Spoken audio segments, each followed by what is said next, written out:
Good morning, सुप्रभात, केम छो, सलाम। उम्मीद है आप सब लोग बेहतर होंगे, अपना ध्यान रख रहे होंगे। एक मज़े की बात यह है कि इंसान की प्रवृत्ति ऐसी होती है कि उसको यदि आपको बहुत अच्छी चीज़ें बतानी हो, अच्छी चीज़ें उस तक पहुंचानी हो, तो आपको एफर्ट करना पड़ता है। आपको कोशिश करनी पड़ती है अच्छी वैल्यूज़ को इंसर्ट करने के लिए, अच्छी चीज़ों को उस व्यक्ति तक पहुंचाने के लिए, है ना, उसको अच्छे रास्ते पर डालने के लिए आपको बहुत कोशिश करनी पड़ती है। लेकिन वहीं कोई यदि दुर्व्यसन है, कोई ऐसी चीज़ है जो नुकसानदायक है, बहुत अच्छी नहीं है, वहाँ तक इंसान खुद ब खुद पहुँच जाता है। मतलब ये शायद मुझे लगता है ह्यूमन नेचर है या हमारी एनिमल प्रकृति है, जंतु वाली मतलब एनिमल टेंडेंसी हमारी है कि हम नुकसानदायक चीज़ों की ओर खुद ही अट्रैक्ट हो जाते हैं, लेकिन फ़ायदेमंद चीज़ों की तरफ जो है हमारा ध्यान कम रहता है। एक फ़नी किस्सा मैंने कहीं पढ़ा सुना था कि मतलब मजाकिया अंदाज में है वो, लेकिन उससे एक मैसेज मिलता है। वो ये है कि एक बार ईश्वर धरती पर आते हैं, और वो जब धरती पर आ रहे होते तो भी आम इंसान के रूप में होते हैं, तो उनको भूख लगती है, तो वो एक दूध वाला दिख रहा होता है, उसको रोकते हैं, बोलते हैं भाई रुको जरा। तो वो रुकता है, बोलता है कि तुम्हारे पास क्या है? बोला दूध है मेरे पास। और बोले थोड़ा पिला दो, है ना, भूख लगी है हमको।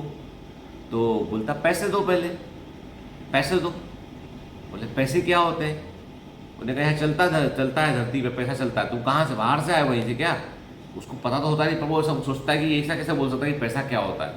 बोला दूध नहीं मिलेगा बगैर पैसे के, रुपया दो चलो, है ना, तो तुमको दूध पिला देंगे। तो भूखे पैसे भगवान आगे बढ़ जाते हैं, भाई ठीक है पैसा तो है नहीं अपने पास। फिर रास्ते में उनको एक दिखता है कि एक आदमी जो है कुछ बोतल खोल के पानी मिला के कुछ पी रहा होता है। उससे बोलते हैं भाई थोड़ा हमको भी पिला दो। बोलता बिल्कुल, बैठ सामने बैठ। अपना एक और ग्लास निकालता है, डालता है उसमें, शराब पी रहा होता आदमी, उसमें शराब डालता है, पानी डालता है। बोलता तू सोडा वोडा लेगा क्या? ये क्या होता है? लगा लेके देख। डाल डूल के उसको उनको भगवान बोलते हैं चलो ठीक है भाई पी के देखते हैं। बोलते रे वाह ये आदमी तो सही है। बोला ये चीज़ क्या थी? क्या लगा साहब? बोलता कि ये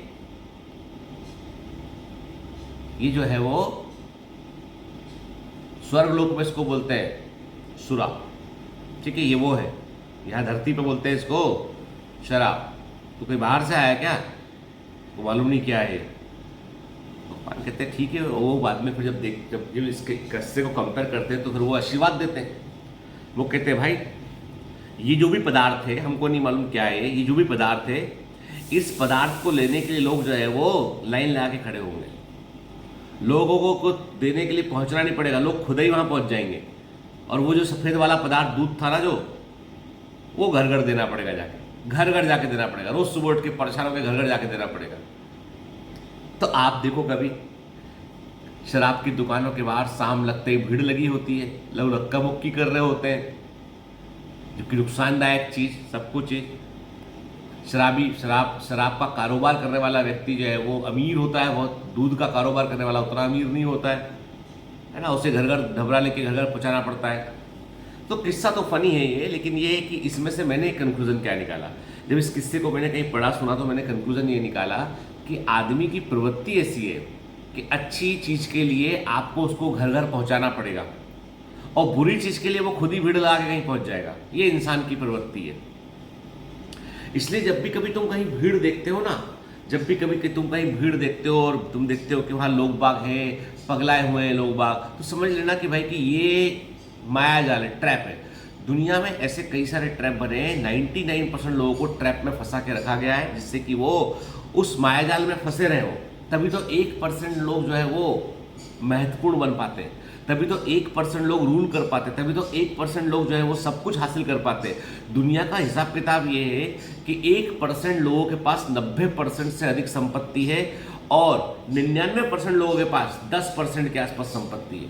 ये ग्लोबल रूल है कि मतलब 1% आदमी 90% जो है वो संपत्ति को साथ रखे हुए है, पावर को साथ रखे, और 99% लोग 10% के आसपास है। मतलब ये जो डिफरेंस है ना, ये इसीलिए क्योंकि वो माया जाल में आदमी उलझा हुआ है। अभी किसी ने मुझे लिखा कमेंट, पर्सनल में कमेंट किया, किसी ने मुझे वो शायद इंस्टाग्राम पे व्हाट्सएप पे भी कमेंट किया कि सर आपको क्यों लगता है ऐसा कि आप आम आदमी से आप ऊपर है? आप जहाँ जाते हैं आपको वीवीआईपी कल्चर मिल जाता है आपको। आप जब धर्मशाला गए तो भी आपको मिल गया, आप जब जो है वो टेम्पल गए अभी हाल ही में तो भी आपको जो है वो लाइन को क्रॉस करके आगे आपको लेके चले गए, ठीक है। मतलब आप जो है वो कोई बहुत इंपॉर्टेंट आदमी तो हो नहीं आप कि आपकी जान की खतरा हो, कुछ हो तो उसके चलते जो है सुरक्षा मिल रही हो आपको, या आपका टाइम बहुत कीमती हो, फिर आपको किससे मिल जाता है। और आप क्यों अपने आप को सोचते हो कि आप आम आदमी से ऊपर हो। आप मैं क्लियर कर दूँ आपको, ऐसा मैं कभी कभी नहीं सोचता हूँ। मैं बिल्कुल आम आदमी, मैं अभी भी कहीं पर भी लाइन में लग जाता हूँ, लेकिन लाइन में लगने पर एक खास बात यह है कि लोग मुझे पहचान लेते हैं, पीपल रिकॉग्नाइज मी। मुझे बाद में मालूम चला कि जो जितने लोग वहाँ पे जो मुझे एक्स्ट्रा अरेंजमेंट करके आगे तक ले गए, उनके अधिकांश के बच्चे मुझसे पढ़ रहे थे। अधिकांश जो है वो मेरे साथ कनेक्टेड है। बच्चे लेक्चर भी अपने पेरेंट्स को दिखाते हैं, साथ में कुछ ही होती है। और उनका जो रिस्पेक्ट है ना, वो जेन्यून रिस्पेक्ट है, और उसको मैं मना नहीं कर सकता हूँ। तो ये एक पता नहीं, ये कुछ गॉड गिफ्टेड है कि कहीं पहुँचते हैं वहाँ पे कुछ जो है अरेंजमेंट ऐसा आता है। जैसे एक बार की बात है, मैं बहुत पहले की बात है, मैं कलेक्ट्रेट गया हुआ था किसी काम से, बहुत पुरानी 10-12-15 साल पुरानी बात है। किसी काम से मुझे कुछ काम था, वहाँ पे मुझे कलेक्ट्रेट में लाइन में लगना पड़ा। मुझे कलेक्ट्रेट में देखा आपने कैसी लाइन होती है ना, तो एसडीएम के सामने जाके कुछ साइन कराने थे। तो मैंने किसी को कुछ नहीं बोला, मैं कहता नहीं हूँ किसी को, जैसे भारतीय भली किसी पोस्ट पे ऊपर मैं कभी कहता नहीं कि ये करा दो वो करा दो, ठीक है, मैं नहीं बोलता कभी, मैं ऐसा ही हूँ एक्चुअली। तो मैं लाइन में लगा हुआ था, तो वहाँ पे जो एसडीएम साहिबा बैठी थी, उन्होंने देखा और उन्होंने बोला कि आप इनको आगे भेजो जरा। मैं आगे आया, बोला आप जितेंद्र सर हैं क्या? मैंने कहा हाँ। अरे सर मैंने किसी ज़माने में यूपीएससी के लिए कुछ क्लासेस ली होंगी। मैंने यूपीएससी के लिए, यूपीएससी में होता था साइंस एंड टेक का पार्ट होता था, तो साइंस एंड टेक का पार्ट मैंने लिया होगा, कुछ इकोनॉमिक्स वाला पार्ट मैंने लिया था किसी ज़माने में, जब यूपीएससी की तैयारी कर रहे हुए तब वो पढ़ती होंगी आके।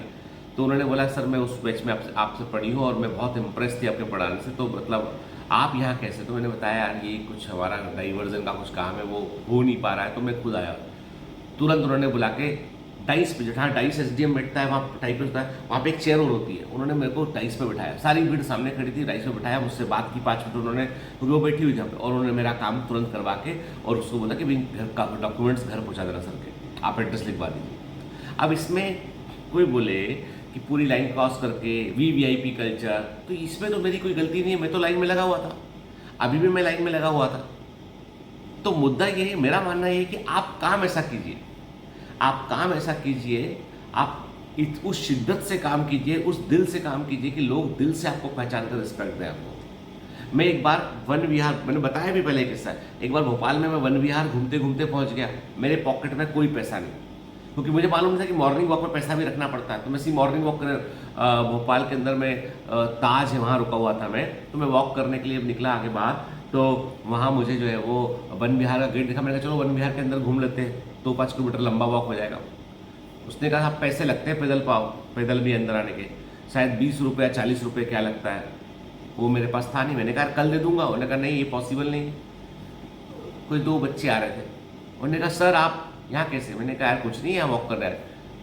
वो भी कल हम उन्होंने, तो जब वो मुझसे बोल रहा था तो बच्चों को मालूम चला कि मेरे पास पैसे नहीं है, तो उन्होंने मुझे पे किया मेरे लिए कि सर आप हमारे साथ में आइए।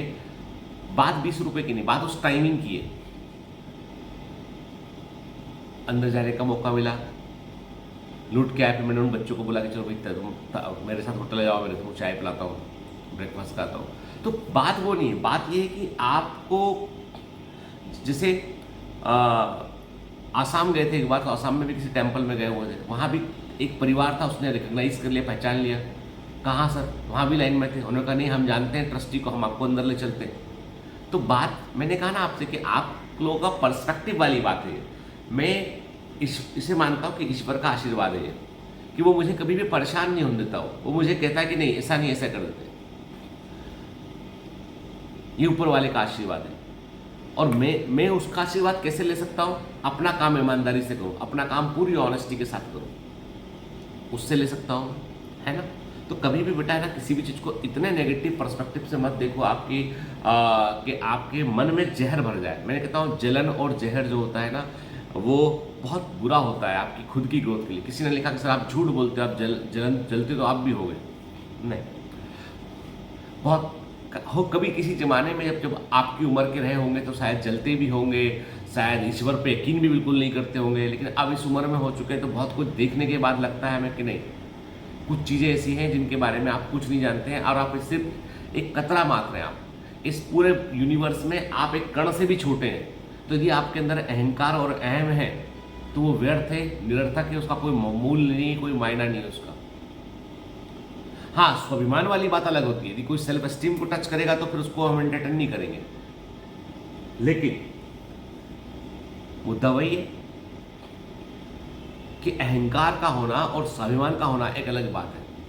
उस जगह नहीं जाएंगे जहां पे मान सम्मान नहीं मिलेगा, कोई आपको जान नहीं रहा होगा। जब कभी फिल्म स्टार दिखते हैं, अभी हम लोग एक पार्टी जगह गए थे तो वहाँ पे तमाम अभी ये मूवीज देख हुई, कुछ स्टार भी आए होते हैं, तो हम लोग कभी नहीं करता, मैं कभी नहीं, आपने देखा होगा कभी जाके मैं उनसे फोटो खींचूँ, जाके सेल्फी खींचूँ, नहीं, कभी नहीं। ये मेरा अहंकार नहीं है, मुझे लगता है कि वो मुझे जानते ही नहीं है और वो जो कर रहे हैं वो अपना काम अच्छे से कर रहे हैं, इसलिए लोग उनको जान रहे हैं। मैं अपना काम अच्छे से करूँगा तो लोग मुझे जानेंगे। सारी लड़ाई जानने की है केवल ये, तुमको कितने लोग जानते हैं, कितने लोग तुमसे प्रभावित हैं, ये इंपॉर्टेंट बात है। बात लीडरशिप की नहीं है, बात अहंकार की नहीं है, बात किसी चीज, बात सिर्फ किसी वजूद की बात है कि वजूद कितना मजबूत है, उसकी बात है। तो हमको सारा एफर्ट करना चाहिए अपने वजूद को मजबूत करने में। तो कभी भी कोई भी ऐसी चीज जो आपको, आपके अंदर एक नेगेटिविटी भरती हो, जलन की भावना हो, दूसरे को लगता हो कि इसको इंपॉर्टेंस क्यों मिल रहा है, आप काम कीजिए अपना अच्छे से, एक दिन आपको भी इंपॉर्टेंस मिलेगा। और दुनिया का ये उसूल है, अपने आप देती है, जो मांगोगे वो मिलेगा नहीं, जो नहीं मांगोगे भर भर कर मिलेगा। और ये सिर्फ मैं कहता हूं आपसे कि दुनिया में लोग चाहे कितना कोशिश कर ले, दिल के जो कनेक्शन जो होते हैं ना, जो ब्रेन वेव्स होती है, कनेक्शन हार्ट टू हार्ट होता है, मिरर न्यूरॉन के जो कनेक्शन होते हैं वो अलग लेवल के होते हैं। तो मेरा मानना यही है बेटा कि जीवन में अपने वजूद को मजबूत करने के लिए कोशिश करना चाहिए, और वो सिर्फ अपने काम को जो आपके हाथ में उसे ईमानदारी से कीजिए, अपने आप होगा। चलिए, have a great day, all the best, bye bye. और हाँ, बता दें आज हम जो है वो तिरुपति जा रहे हैं आज हम। सर क्यों इतने टेम्पल जाते हो यार? हम लोग भी इंसान है, तो बच्चे होते हैं कभी, तो हमने मतलब